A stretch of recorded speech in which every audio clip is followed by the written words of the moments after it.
You're watching Man Coverage with Nate Schmidt and James Bonneville on National Streaming Sports.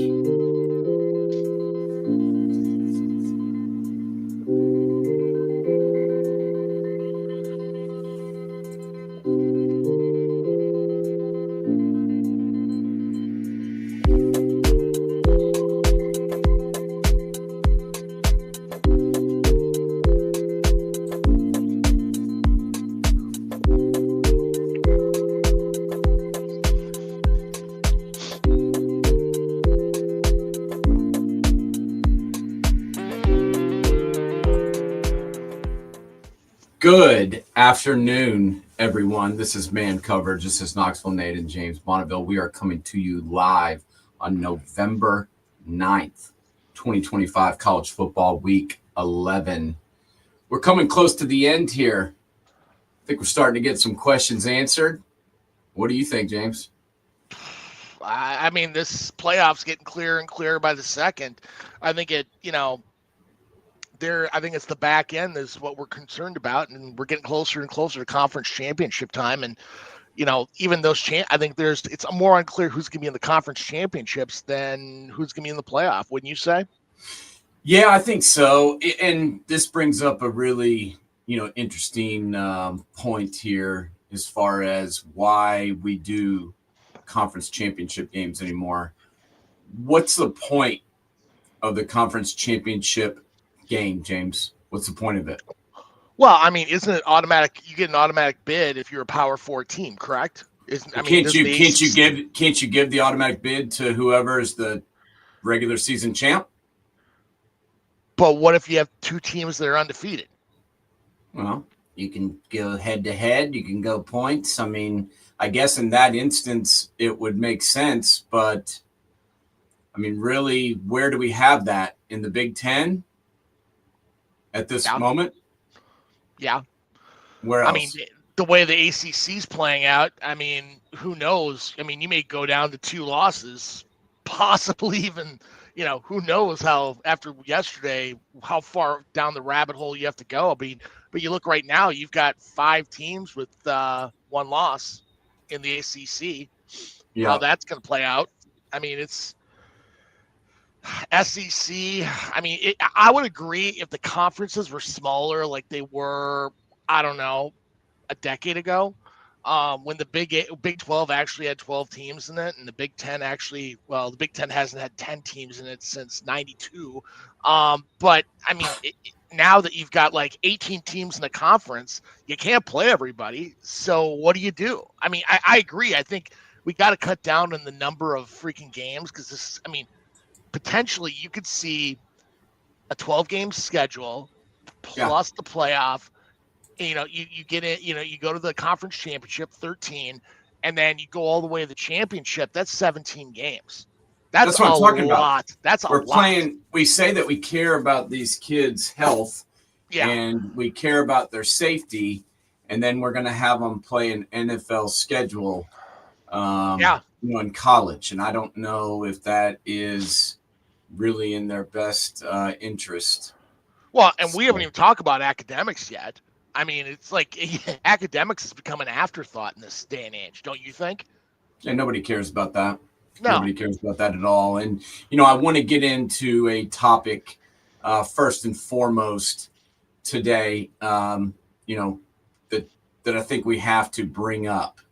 And that is, we'll go ahead and jump into the Indiana and Penn State football game. Obviously, Indiana comes back at the end and wins. I saw a lot of people commenting about, you can take the Franklin out of Penn State, but you can't take you can take the Franklin out of Penn State, but you still get the same result, all that. My question is, does Penn State win that game yesterday if they still have their coach? And, obviously they didn't. But I'm just saying, what benefit is it to fire your coach in the middle of the season? They haven't hired anybody else. What's the point in firing your coach in the middle of the year, James? Does that help your team in the long run to win games? I think ultimately is they want to sign a new coach the second the season's over before the transfer portal opens up, so they're not caught with their pants down. Fire him. So fire him after, as soon as the last game ends. I mean, my point is yesterday. So we got Indiana beats Penn State, we've got Vanderbilt beats Auburn, and we have Alabama beats LSU. Right? All three of those games were against teams that their coach they had no head coach. Okay. Penn State, Indiana, very close game, came down to the last play pretty much. Vanderbilt, Auburn went to overtime. Bama, LSU, I think Bama is a better football team.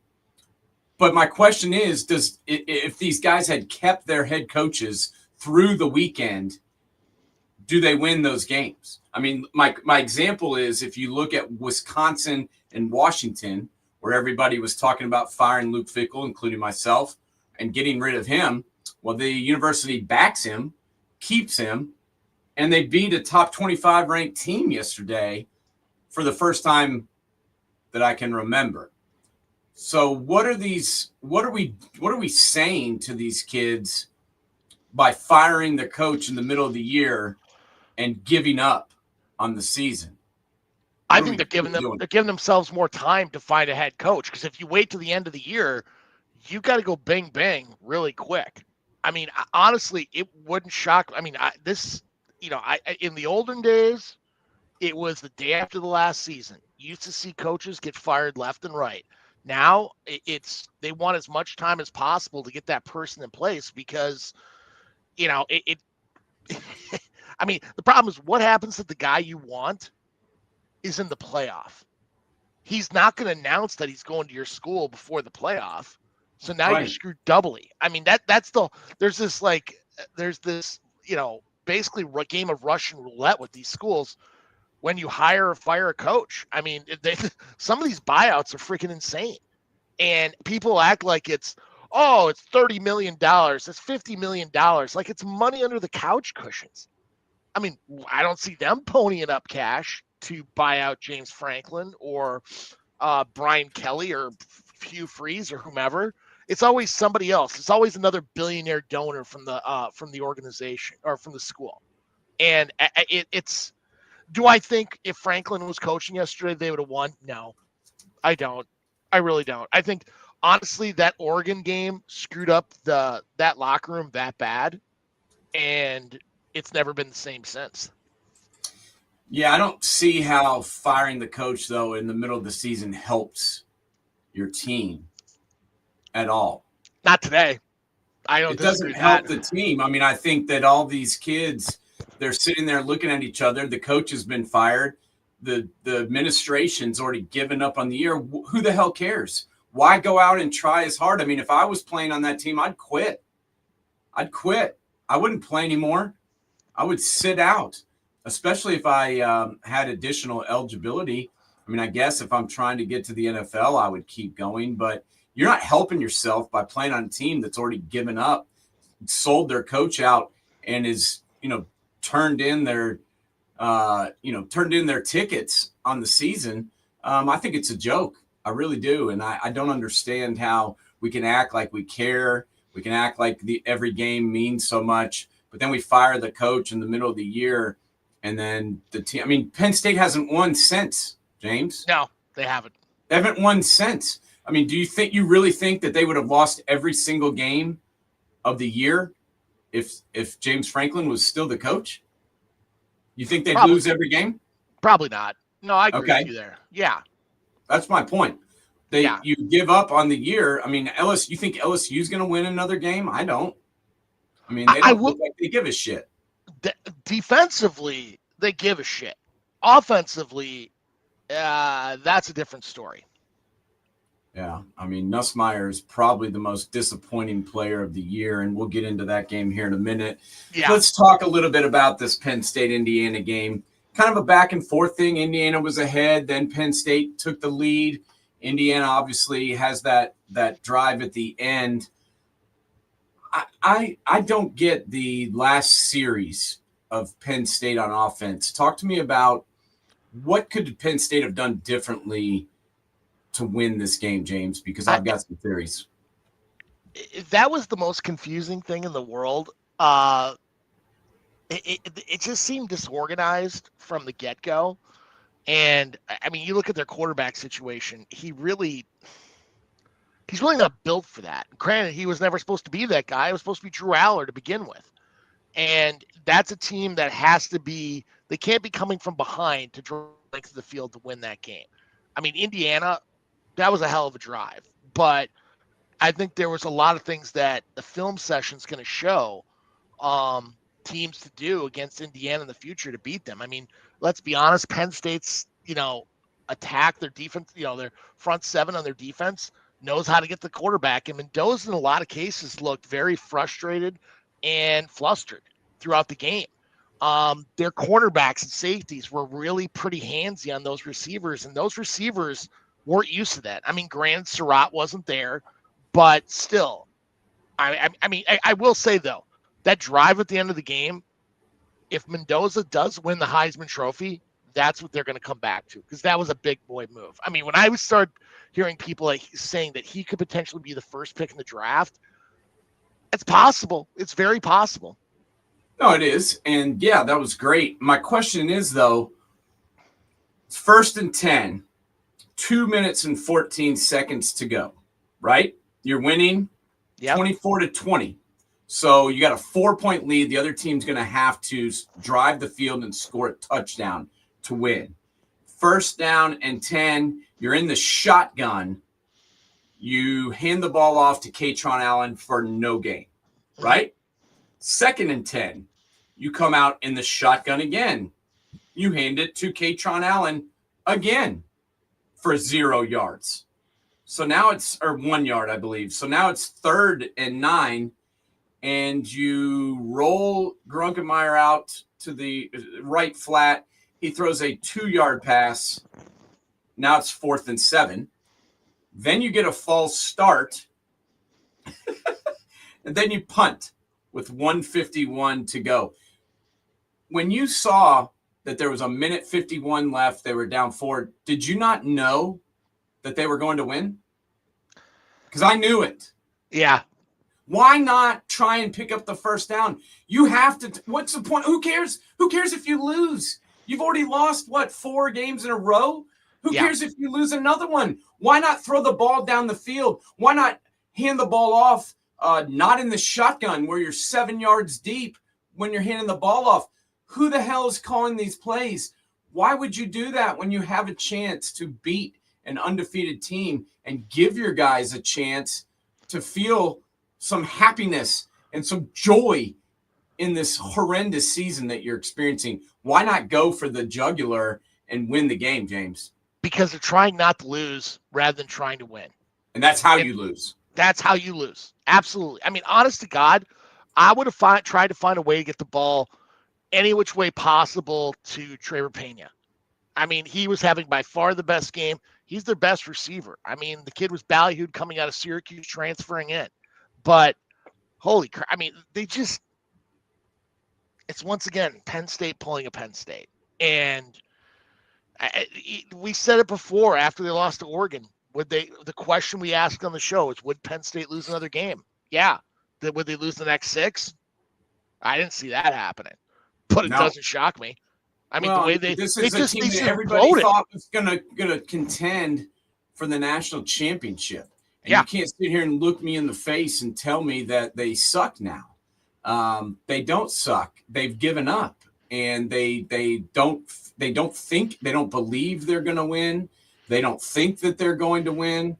And my God, I knew that they were going to lose when they handed the ball to them with 1:51, to go and needing a touchdown. I knew they were going to score, and it was just a matter of when. And, Indiana certainly made it interesting, but I think I knew that was over. Question mark here for you once again. Ohio State played the same team last week. Obviously, it was at home instead of in Penn State. Not that really matters anymore, but they played the same team, and it was not a close game whatsoever. Indiana plays this team the following week, and it is an extremely close game that could have gone the other way, obviously, especially if they had not run 2 plays up the middle in the shotgun to give them a 3rd and 9. Where do you see the gap between number 1 and number 2 now, between the Buckeyes and Indiana? I'm not going to comment on this because everyone knows what I think. But what do you think? What's your feeling about, watching they just played the same team? Yeah. So what do you think? Where's the gap? Who do you think is better? Why? Well, I mean, first off, let's go back to last week, Ohio State and Penn State. That was a game of 2 halves. Penn State actually played pretty well in the first half, but then the buses rolled over them in the second half. The one thing that Indiana is going to really struggle with when they play Ohio State in the championship, because let's be honest, that's who they're going to play. Let's book it down now. Is the pressure that Patricia is going to put on Mendoza. It's going to be similar, if not more. And quite frankly, you're going to see those corners really being handsy with the receivers, even more so. And if they're having that much trouble, it's going to be the same problem again. But the problem is Ohio State's offense is a lot better than Penn State's, and they're not going to do dumbass play calling process. So no. I mean, right now, I think if you had to tell me the gap between 1 and 2 and 2 and 3, the gap between 2 and 3 is a lot closer than the gap between 1 and 2. If you'd asked me before this game, I would have said the gap between 1 and 2 is closer than 2 and 3. I think Ohio State's got a definite advantage right now. Yeah. Bigger gap. I agree, obviously. But, let's talk about the game at Kinnick Stadium in Iowa. This is a difficult place to play. I've been there. Yeah. I've gone to this stadium. I thought they had a real shot to win this game. Coming in 6-2, people were, a lot of people were wondering why that they were not ranked and why why Iowa was not getting more love. They played a good football game. I mean, it was raining. It was kind of rough conditions. They did not make it easy on them.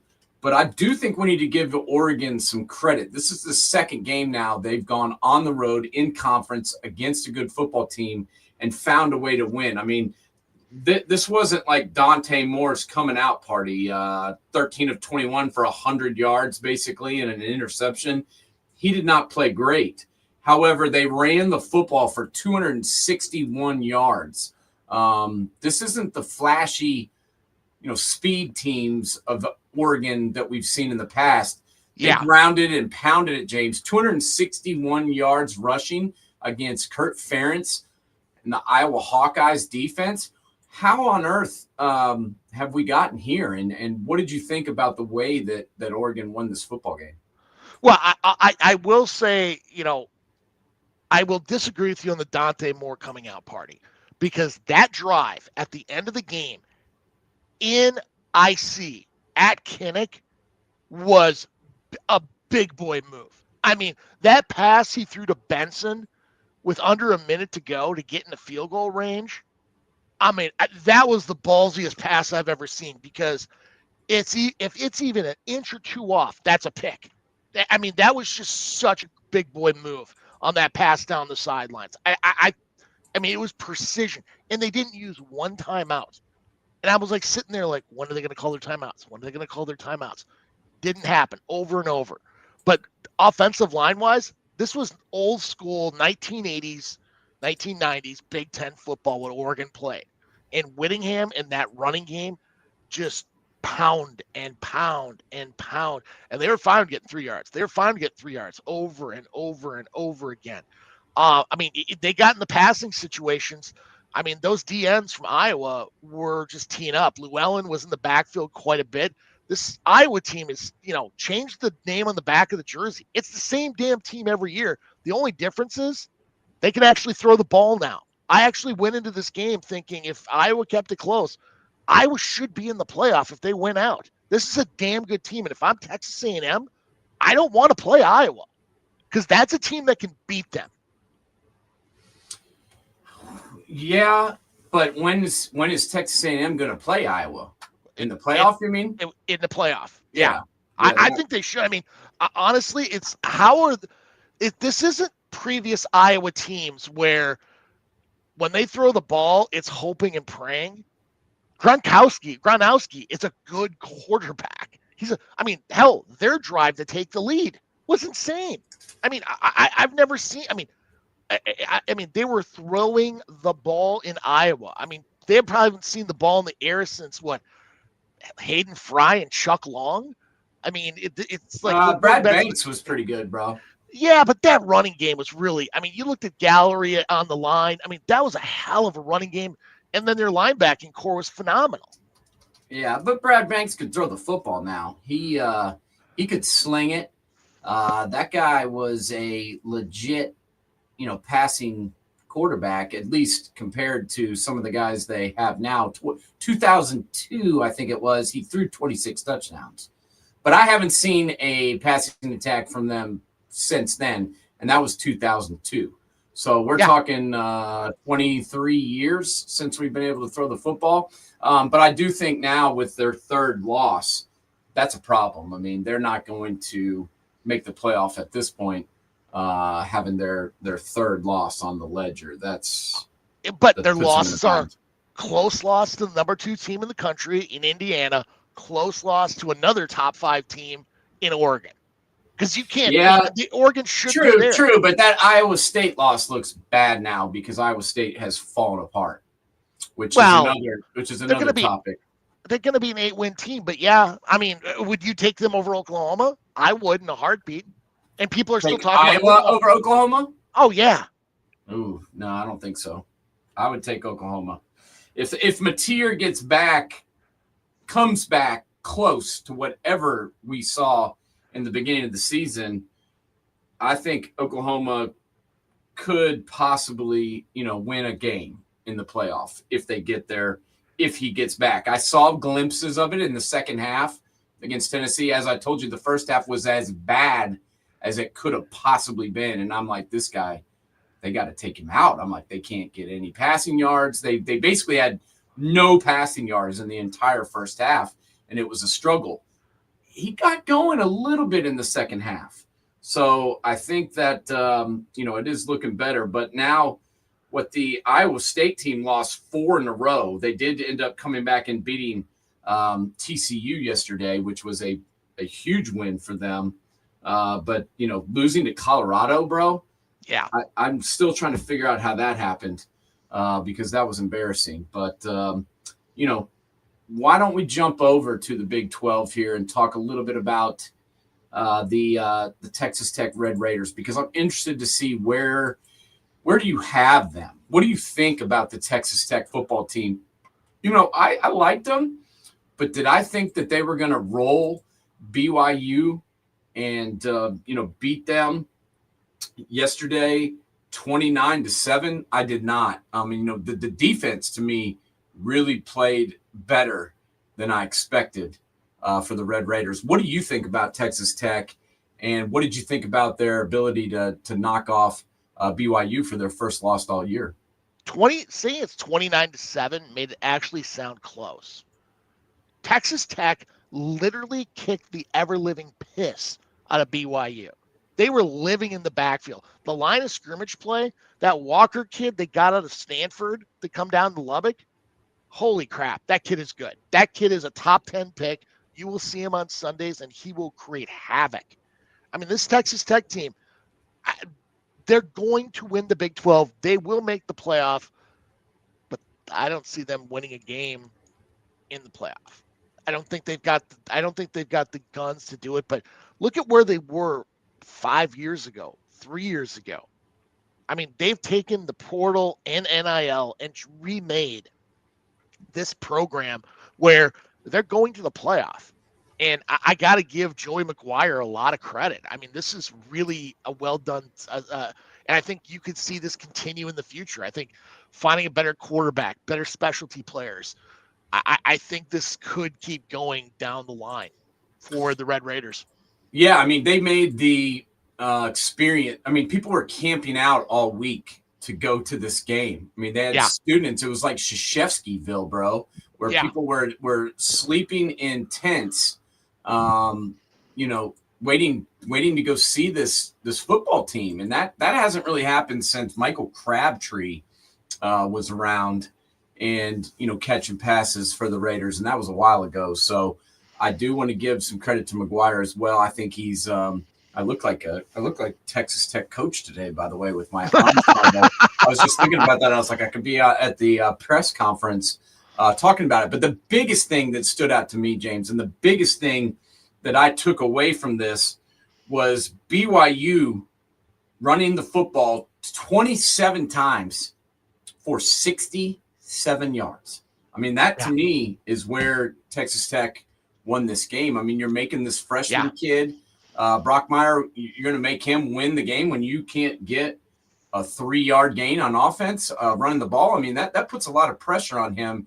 And I think that's where the game was won, was right at the line of scrimmage. I think Texas Tech took it to him. Agreed. I mean, that the line of scrimmage play by Texas Tech on both sides has been really good. Honestly, Texas Tech left a lot of points off the board they could have put on. This could have easily been a 45, 50-point game for the Red Raiders. It wasn't indicative of the ass kicking that they put on BYU. And that shocked me because BYU, from Bronco Mendenhall to today's coaching staff, really changed the identity of Lavelle Edwards, where it was all finesse and air. Now it's like, we're going to own the line of scrimmage, and it's going to be a bar fight, similar to what Whittingham did at Utah too as well. And it just blew me away seeing them take Texas Tech take their game at BYU like that. Yeah, I agree. It was pretty cool and pretty amazing to see, because I didn't think they'd be able to out physical them like that, and they did. So credit to Tech. I agree with you in the sense I don't see them, like making a run for the national championship, but I see them building something there. Yeah. And if they get a couple of, big stars, I mean, they get a Crabtree-like player on offense, I could see them, making some noise maybe next year or the year after if they can keep this going. Let's talk about the other unbeaten team, and that is Texas A&M. I know you are not riding as high on them as some people. Mike Elko sure thinks they're good. I don't know who else does. I think we mentioned this before, but why the hell was Missouri still ranked? I mean, great. Literally, ever since Prbula got hurt, this is a different team. I don't know why they're ranked. I mean, to be honest with you, SEC bias. Yeah, that's true. That's the only reason they were still ranked. It is after Prbula got hurt. This team is so different. They become one-dimensional. And honestly, Drinkwitz, this team has lost its edge in the locker room. They don't have the same fire they did going back to, God, let me see here. Give me a sec. I had it. I just literally had it up.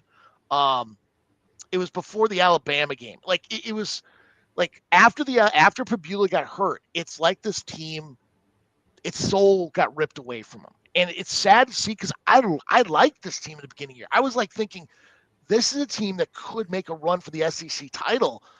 Man, this is a team that is going to make a bowl game, but they may be 8-4, 7-5, but really look like they're 4-8 playing wise. Yeah, the reason they're going to make a bowl game is because they already had 6 wins. It's not because they're closing out the season strongly. The beaut for them is they do play Mississippi State next, which they can possibly beat, but I don't know if they can beat Oklahoma or Arkansas, who are their final 2 games. I don't. I mean, don't honestly, see them beating them. I mean, if they lose to Mississippi State, that is going to be really bad. I could see that. I mean, I could see that happening. I could see that happening too. Mississippi State is down right now with, Mississippi State's had a tough schedule. Okay, I'm not going to lie about that. Oh, absolutely. They've had. I don't know who picked these games for these guys, but they didn't do them any favors. They've got the ever-loving snot knocked out of them the last few weeks. So that's needs to be noted. But let's talk about the team that's still undefeated. Let's talk about Texas A&M.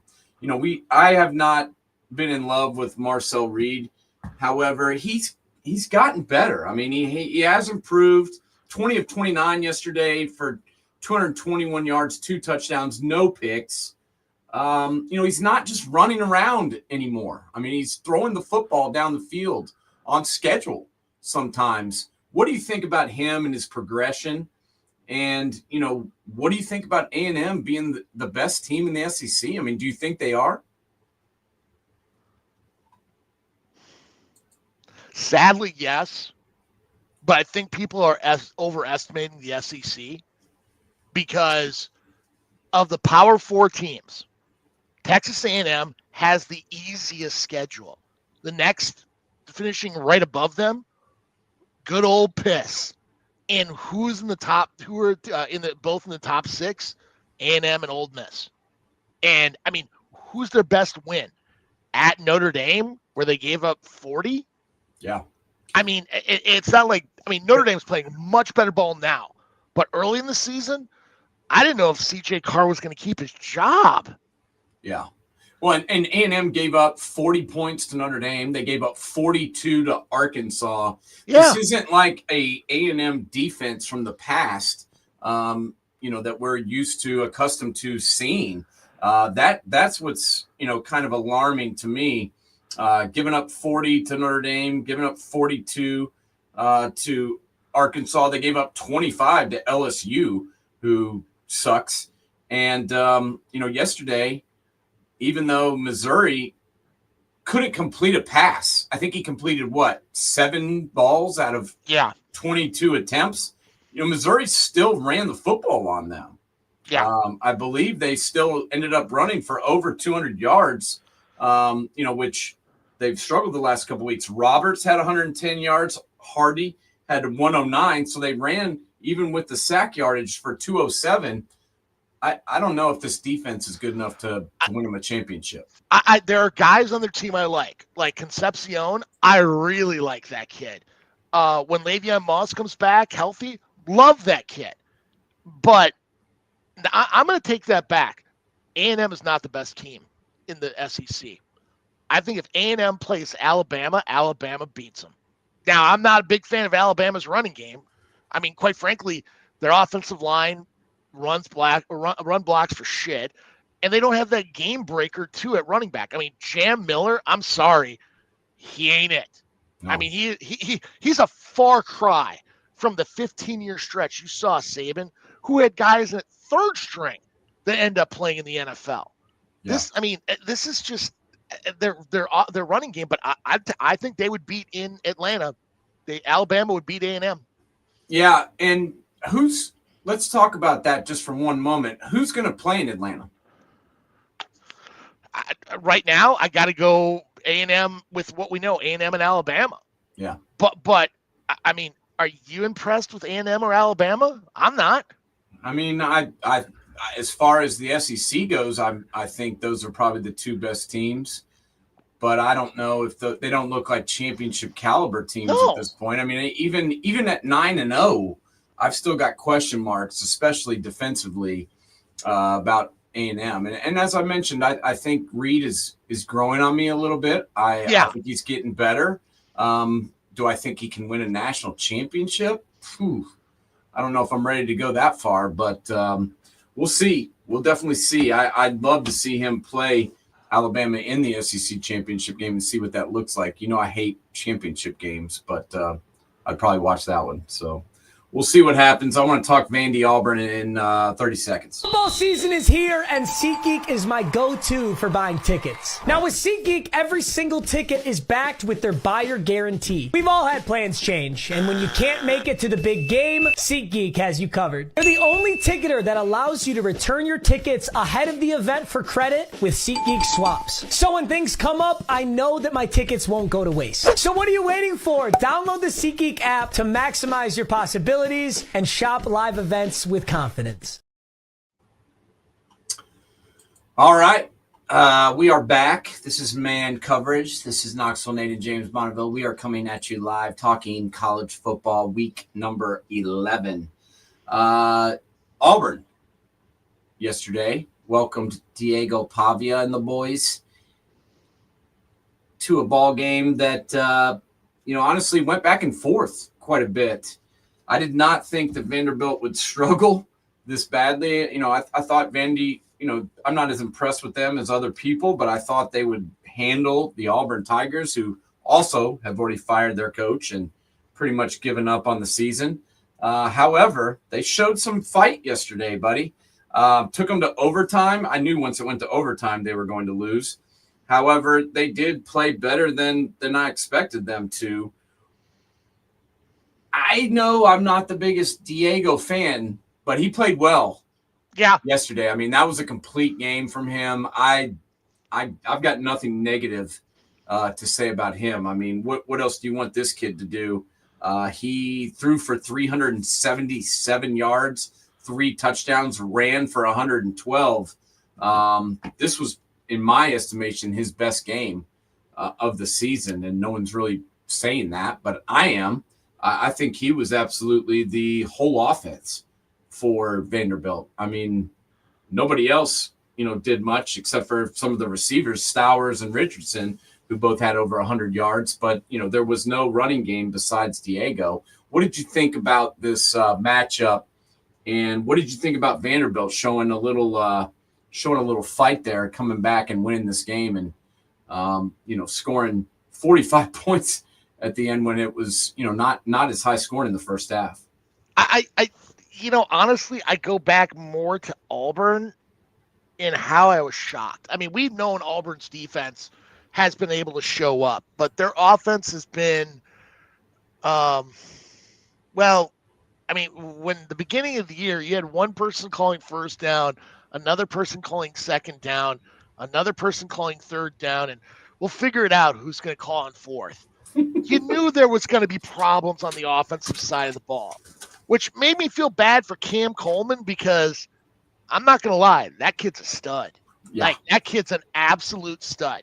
And call me crazy if he gets in the transfer portal and doesn't like the coach at Auburn, wouldn't it be just hilarious if he ends up in Columbus, Ohio? Because call me crazy, somehow receivers just happen to work out at Columbus, Ohio. So, I mean, honestly, I look at it and I was impressed with what Auburn did on offense because they've been horrendous. And Vanderbilt's defense has been pretty freaking good. To drop 38 on them in regulation, I got to say, it made me believe that maybe Hugh Freeze was the problem. Yeah, I think he may have been part of the issue. What do you think about Ashton Daniels taking over and replacing Jackson Arnold? I mean, he looks so much better than him. Yeah. I think Jackson Arnold's been part of the problem as well. I just don't think he's as good as he was advertised. What it was funny was he was so ballyhooed coming out of high school. That doesn't mean shit. Literally people were talking him on the same breath with Arch Manning. And look how that's turned out. And I mean, it is, I got to give Daniels credit. I think if Daniels was playing quarterback, would Hugh Freeze be fired today? Maybe, but most likely not. Daniels looks more comfortable in the pocket. There actually is a presence in Auburn's offense now. There's a pulse. 31 of 44 for 353 and 2 touchdowns. Yeah. I mean, 89. He also ran 18 times for 89 yards and 2 touchdowns. So he had 4 touchdowns in this game himself. And, I mean, You're talking about Jackson Arnold. I mean, hell, what's he thrown for? He only threw for 6 passing touchdowns all year. So in one game, this guy almost threw for half of the amount of touchdowns that Jackson Arnold thrown in all year. So, we could probably blame a lot on Hugh Freeze. I think he felt pressure to start Jackson Arnold. And also, I think that was a big mistake. I'm not sure. Brent Venables had the same problem in Oklahoma. Yeah.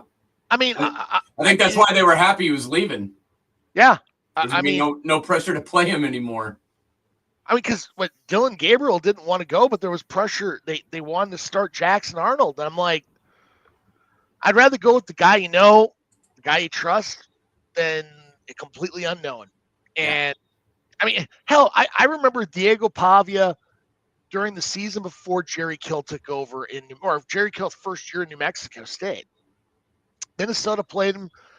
I didn't think much of him. I'm like, this guy's lucky to be on Division I. And now he's a freaking household name in college football. He took Vanderbilt to possibly the college football playoff. Vanderbilt. He took New Mexico State to a bowl game. I mean, this is Dooley playing the NFL? Probably not. No. This kid's Probably not, but I've got no, as I said, I have nothing negative to say about him. 377 yards passing, 3 touchdowns, 112 yards rushing, another touchdown. Diego Pavia was absolutely legit yesterday. And Auburn, obviously their season is over. They're now 4-6. It's embarrassing, but they played hard yesterday, and I didn't expect that. I kind of expected them to just roll over and Vandy to kick the crap out of them, from the onset. And that wasn't the case. I mean, this was a back and forth game. Obviously, they went to overtime. So I'm telling you things you already know. But I did not expect Auburn to put up a fight like this. So that's to be commended. Usually, as I mentioned, when the coach is gone, that's usually it. But they came to play, and when you get rid of a coach who is your main problem, obviously that's probably good.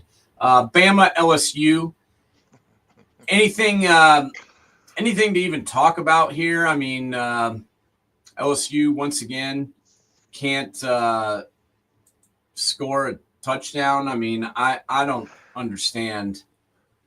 I mean, this picture kind of says all you need to know about LSU's season. I mean, I feel bad for their defense because their defense is balling out. And their offense is giving me nothing. I mean, honestly, you're going to start laughing because we're going to date ourselves. But remember the LSU Tigers when you had quarterbacks like Jordan Jefferson, Justin Jefferson's big brother, or Matt Flynn, or Zach Mettenberger. Like, you had a freaking streak of quarterbacks from, let's see here, because Joe Burrow's first year at LSU was not the greatest either. Like, pre-Joe Brady back.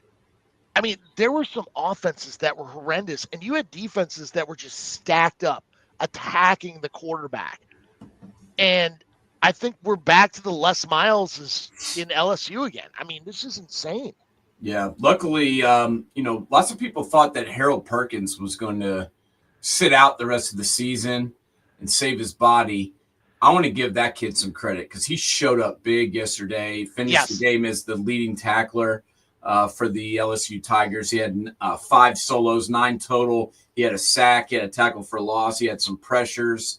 He was making an impact for LSU. And as I mentioned, a lot of people thought that kid would just quit and wait for the draft. But him and Wes Weeks also played pretty well for that LSU defense. And it's just weird that we finally, get to the point where LSU's defense is good again, and now their offense sucks. And it's just weird to see that, considering, that offense with Jaden Daniels, you couldn't stop it. And it was just one touchdown after another. And now they go, an entire game without scoring a touchdown? Would they have 3 field goals? Yeah. I mean, this kind of reminded me of their offense when they went, 9-6 that game against Alabama? The only problem was Alabama, didn't score more than 9. So, well, on the flip side, let's talk about Alabama. And we talked about this earlier. The longest run from scrimmage was Ty Simpson ran 1 play for 17 yards. After that, anybody not named Ty Simpson, the longest running play was 7 yards. Yeah, that's embarrassing. And they don't even really run the football that much because they know they can't. I mean, Daniel Hill had 7 carries and Jam Miller had 8. So that's 15 rushes, but really a lot of those were after, the game was already decided. And then when they handed the ball off to the wide receivers like 6 times, they're trying to do anything they can to manufacture a running game or supplement a running game, but they just can't do it. And it's weird to see, as you mentioned, you think about Nick Saban and the running backs they had. I mean, the third running back on their team was usually better than any running back than anyone else had. Yeah. And also, Nate Schmidt could have ran for 5 yards of carry behind some of those lines, and that's just not the case anymore. Why are they able to somewhat pass block but not run block for this team? I don't understand that. Your guess is as good as mine. Like, literally, the guys, I mean, I've seen these guys run block before. Caden Proctor can do it. I mean, let's be honest, before the season started, he was talking about being a top 10 pick. They have a center, a guard. I mean, this is a team with a decent pedigree on the offensive line, but they look like Tarzan and play like Jane. And granted, we're going into a year where Indiana and Vanderbilt are going to potentially go to the college football playoff, and Alabama doesn't have a running game. I mean, what is USC going to run Wishbone next year? I mean, it's just like we're going into opposite day. It's so freaking crazy. But, I mean, it gives me more hope that I realize I never was given Ty Simpson the credit he deserves, because if your running game's not moving for you, everybody knows you're throwing. Yeah. And he is producing and not throwing interceptions.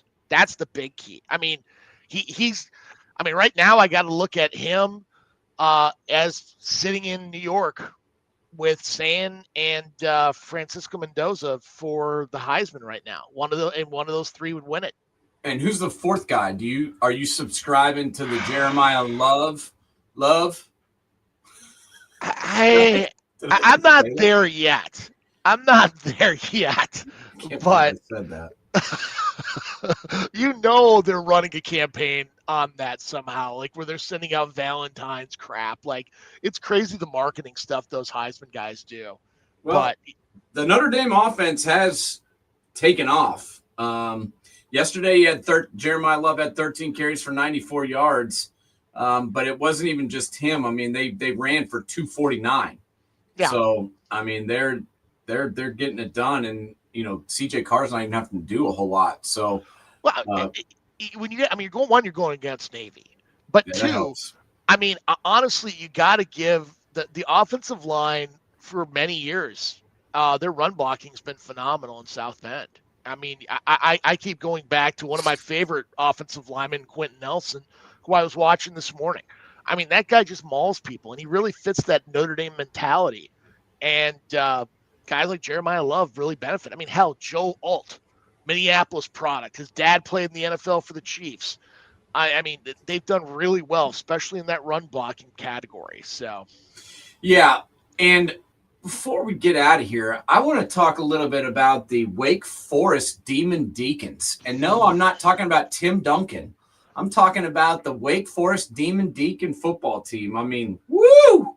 Are you kidding me, bro? 6-3. I mean, that was a big win yesterday over Virginia. And I know Chandler Morris was hurt and all of that, but still the fact that they were getting beat even when he was playing. I mean, they weren't just running over them until he got hurt. Virginia, I was kind of having a problem with them, I guess, being atop the ACC, considering they lost an ACC game, but yet it didn't count on their ACC record. I don't know why, but man, that chafed my marbles down below. That just pisses me off that you can lose a conference game, but yet it's not a conference game because you didn't schedule it. Well, it's a conference game. It's a conference team. So they still only have one conference loss, but I'm not a buyer on this Virginia Cavalier team. What did you think about Wake Forest taking down the Cavaliers yesterday? And Robbie Ashford, this is a kid, he's played other places. He only threw for 46 yards, but he was the winning quarterback in this game. What did you think about this one, and where are you at with Virginia at this point?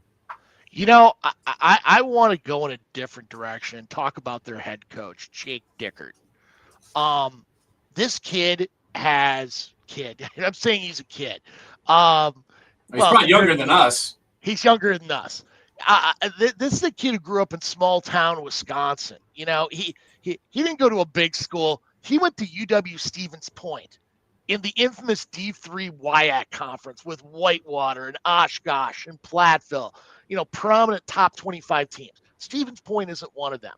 And this guy went up the hard way, you know, being a GA at both NDSU and Stevens Point, South Dakota, Southeast Mississimo, Augustana to D2, Mankato, finally moves up in 2017 to Wyoming, and a few years later becomes a head coach at Washington State.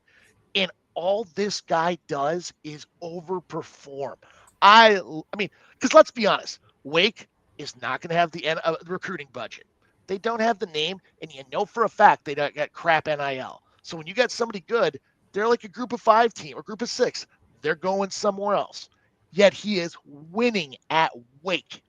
This is how's no one talking about him? How's exactly. no one mentioning him? They're 6-3 right now, going into the end of the season. I mean, I would be calling this guy. You win 6 games at Wake Forest, you're doing something right. And the only games they lost, the only games they lost were to Georgia Tech and NC State. The head scratcher is the Florida State game where they lost 42-7. I don't know. They must have been out, getting lit the night before that one, because I don't know what happened there. But other than that game, this team has played well all year.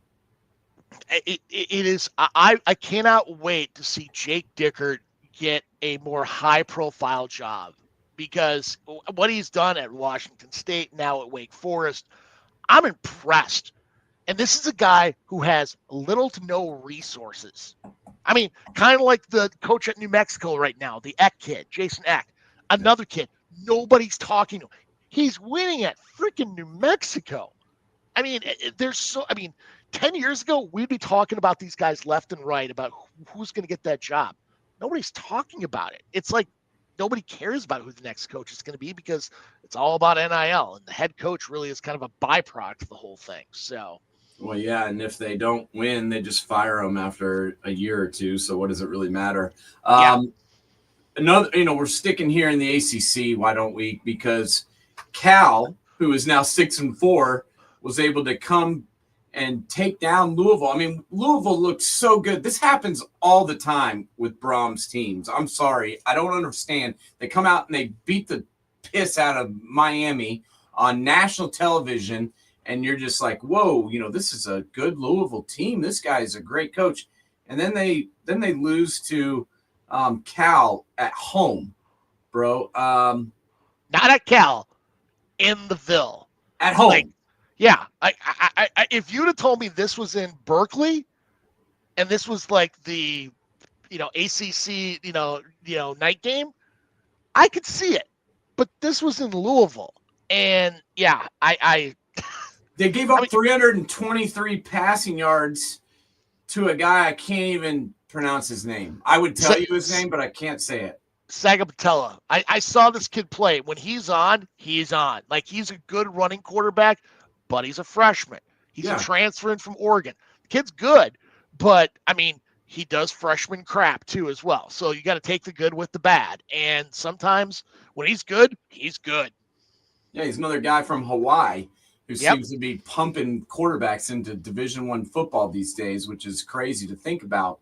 But it just blows my mind how this team who, was 7-1 going into this game. Louisville was being talked about potentially winning the ACC, and now they lost to Cal. I can't put my faith in the Cardinal after losing to the Cal Bears at home. I don't know. We've got to figure this out, because the ACC is the most confusing conference in all of college football. I don't even know which teams are good. So 1 week I think Duke is good. Then the next week Duke loses to UConn. 1 week I think Syracuse is good because they beat Clemson, and then their quarterback goes down, and now they can't beat anybody. Florida State beats Alabama, and then they haven't won since. I don't know what the hell is going on. I don't know who is good. I don't know who is bad. James, you tell me who you like in the ACC, bro. Well, here's the ironic thing: is not even 3 years ago, there's one game in the ACC that we haven't even talked about, which 3 years ago would have been the number one game we would have probably talked about, probably tip off the show. And now what it's on, it's going to be on comedy, on Cartoon Network next year. I mean, it won't even be good enough for the CW. And that's Clemson versus Florida State. I mean, nobody even talked about this game. In past years, it was primetime ABC or ESPN. Guaranteed. Now it's to the realms of the CW right before the Arrow and right after the Flash. I mean, it is. I mean, what have we come into? Like, once again, it's backwards. Everything's backwards, and I can't wait till Florida State. I mean, honest to God, that'll be hilarious to watch. Just the the comedy of errors in that game. Right. But and as you mentioned, now we've got what, 1, 2, 3, 4, 5 teams, or no, 6 teams that have one loss in the ACC, including Pitt, including Virginia, including Georgia Tech, including SMU, including Duke. To be honest with you, when I look at that list, the team that I think is probably playing the best right now, I'd have to rank them Pitt, yes, SMU, Georgia Tech. I mean, that's who I got. I would agree with you. I'm with you 100%. I could make an argument for Georgia Tech number one, but yes, I like your thing. I mean, well, let's be honest. Let's talk about another game too from ACC action. That, I mean, you can't. I mean, you've got Pitt's won 5 in a row. Absolutely. Who else has won 5 in a row in this conference? Nobody. They've won 5 games in a row since they put this kid in at quarterback. They've won 5 games straight, and Correct. No other team can say that. Yeah. No, I don't disagree. And and I like what I'm seeing. I'm seeing flashes of last year when I'm thinking about SMU. I mean, I watched them at the beginning of the season. And I'm like, whoa, maybe last year was kind of a flash in the pan. But they locked their coach up here, and for good reason. They valley-pooed Boston College yesterday, who's a horrible football team. Which, once again, what the hell's going on there? They looked all right last year with Tommy Castellanos, and now Bill O'Brien's 1-9. What the hell's going on there, man? I mean, I just don't think he has any money. I don't know if they don't look like they have any talent. They're a bad football team, bro. I don't think they care. I think O'Brien cares. I don't think the administration cares. No. But I mean, the one game we haven't talked about yet. I mean, look at like the one side, some of the great players that have come out of there, like Ray Allen, Danielle Marshall, Khalid El-Amin, Rip Hamilton. On the other side, Christian Lake. Oh, wait, we're talking football. Duke and UConn played yesterday. And how about them Huskies taking down Duke up in East Hartford? I mean, you brought it up before. Jim Mora. How is he not getting talked about more? And I want you to go with that one because you're right. You're absolutely right. This is a guy who's been a head football coach at a major university. He was the coach the last time that UCLA was fairly relevant. I mean, I liked what our boy Chip Kelly did at UCLA with no help from the administration at all, and little talent. He still was able to win some games. But the last time that UCLA was really rocking was when Jim Mora Jr. was there. This guy was the coach for the Atlanta Falcons when they were winning football games. And now he's winning at UConn, bro. I mean, let's be honest. Tell me the state of UConn Husky football when Jim Mora arrived. It was a disaster that I thought was going to either shut the program down or they were going to go back to 1AA. Yeah, I did too. I thought they might go backwards or close doors. Their football stadium is an hour away from campus. It ain't in Stores. It's in East Hartford. And, I mean, tell me the plethora of players that UConn has in their backyard. No. They aren't any. No. And if there is anybody any good, they don't go there. Yeah, they're gonna they're gonna look at Syracuse. They're gonna look at Penn State. They're looking Rutgers. They're not looking at UConn. No. To win 7 games at UConn is an amazing feat. And let's put it this way. This is what I've heard no one mention. The 3 games, they're 7-3 now, UConn is. The 3 games they've lost have all been in overtime.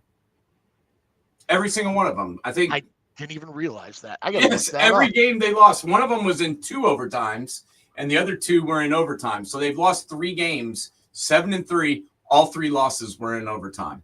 So, that's pretty nuts.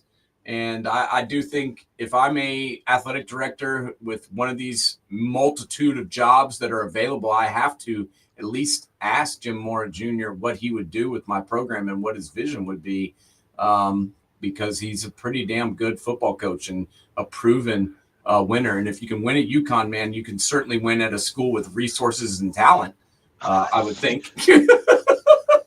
I mean, UConn is like the Dollar General of Division I football. I mean, their quarterback, Joe Fagnano, I know it's a household name everywhere in the United States. Prior to coming to UConn, he was the quarterback at, that's right, Maine. Maine. Yeah, that's a powerhouse. If you even know what conference Maine is in the 1AA, man, you know your college football, or you've got a serious problem, and there's probably a 12-step program for that too as well. So. Well, kudos to Luke Fickell for getting a win yesterday. And they rushed the field. Yeah, they did. No, they did not. They did. Oh, wow. That's By the way, guess who Wisconsin's leading passer was yesterday? You? It could have been. It was their punter. Their punter was their leading passer with, I got to look it up. It's comical. Well, that's another team that I can't figure out, and that's Washington. They'll look great one week and really impress me, and then the next week they'll lose to Wisconsin, who gave up like 8 weeks ago. So I don't know what to make of Washington, but I do want to give, Luke Fickell some credit. As I mentioned, that's one team that didn't fire their coach. Yep. They gave him a little bit of a pat on the butt and said, we're keeping you. And then their defense came out and played lights out yesterday and gave up 10 points to the Washington Huskies, who are a pretty decent football team. Yeah. The punter, Sean West, was the leading passer for Wisconsin yesterday with 1 completion for 24 yards.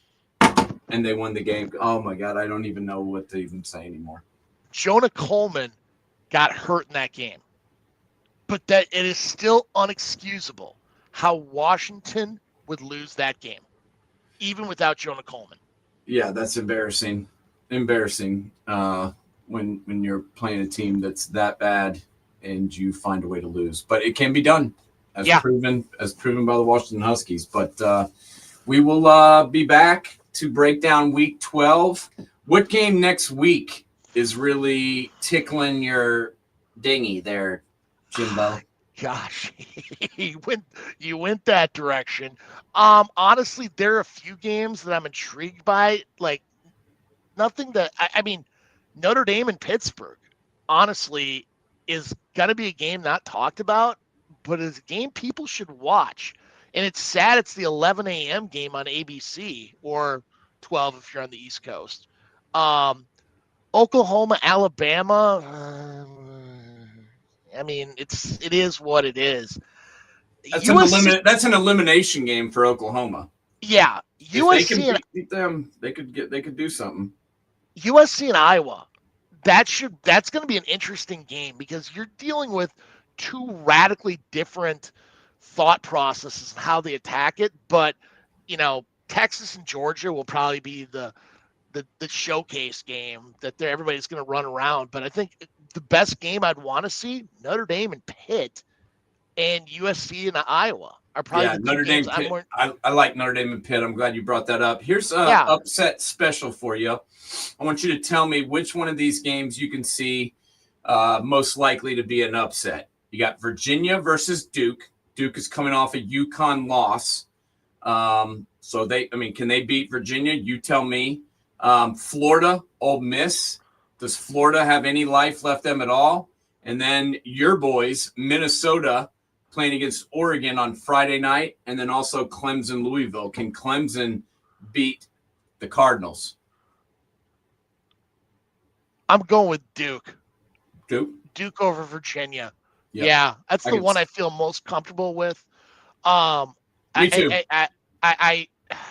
Florida, you could throw that one out when Kentucky puts up 38 points on you. You've got a problem. Yeah. And you got a big problem because Kentucky's offense is not exactly what we call good. Minnesota, I just don't like. It's very tough to go into Autzen and win. I mean, it's happened very few times. Indiana did this year, but prior to that, I can't even tell you the last team to go in there and win. Well, they should be, used to it. They played at Ohio State earlier this year. It's not like Minnesota's not gone into tough environments. So hopefully they would be ready for that. They also was the Iowa game at home, or was that in IC at Kinnick? Okay. They played the Iowa. I mean, I don't know who put Minnesota's schedule together either, but sending them on the road to Kinnick, to Ohio Stadium, and to Autzen Stadium in Oregon was not doing them any favors, buddy. Best of luck with that one. But you forgot about Northwestern. I mean, the silence at the library by the lake. I mean, that's a tough place to play. The girls' soccer stadium that they're playing in? Yes. Yeah, I watched that game on Friday night, and I actually let myself believe that Northwestern might beat USC for a moment when they took the lead. And then they never, ever scored again. And the second half was an ass-kicking. So good kudos to Northwestern for giving it all the gas they had in the first stanza. Because the second one was not good. But, we'll see what happens. Decent slate of games. I do think Texas, Georgia is one to watch. Last year, as we saw, Texas had no answer for Georgia's pass rush. They beat them twice, I believe, if I remember correctly, because they could not block the guys coming off the edge. Georgia doesn't have anybody like that any longer on their team. So I wonder if Arch can work some magic against them. You know something? Let me look at the spread right now, but I may be ready to call a game for next week right now. What's that one? I'm going to take Texas, and I don't even want the 6.5. I think Texas is going to go into Athens and beat them. I'm going to take the 6.5, but I'm going to say Georgia wins by a field goal. I mean, Texas's defense is good, very good, and let's be honest. Arch is good. Arch is way better than people are giving him credit for. He's not had a ton of help all year, and this kid is Georgia doesn't have the pass rush. They don't have that pass rush, and I don't trust their running backs to hang on to the ball. I think there's going to be 2 or 3 cough-ups that are going to give Texas a short field.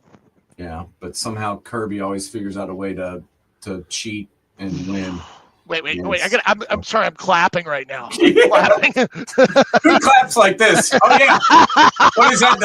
Is that the new golf clap? I'm gonna start doing that at the Memorial Tournament.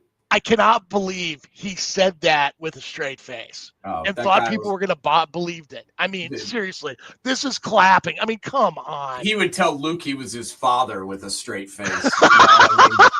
That guy has no shame. So I do hope Texas beats them, but I know because I want them to that they probably won't. But I do see them probably covering that spread. Yeah, it should be interesting. But we'll talk about it next week and figure out what happened. And also, I was a guest on the Ohio podcast last week. If anybody missed it, we did a breakdown of the Penn State game. Go check it out. They're going to have me joining them here intermittently for the rest of the season, helping them out. So I can take my Buckeye homership and throw it all out there for everybody who wants to hear it. So make sure to check them out at the Ohio Podcast on YouTube, on Pantheon, and also anywhere else where you get your content. Boys, Keep your chins up, and we'll talk to you again real soon. James, have a good one, bud. Later.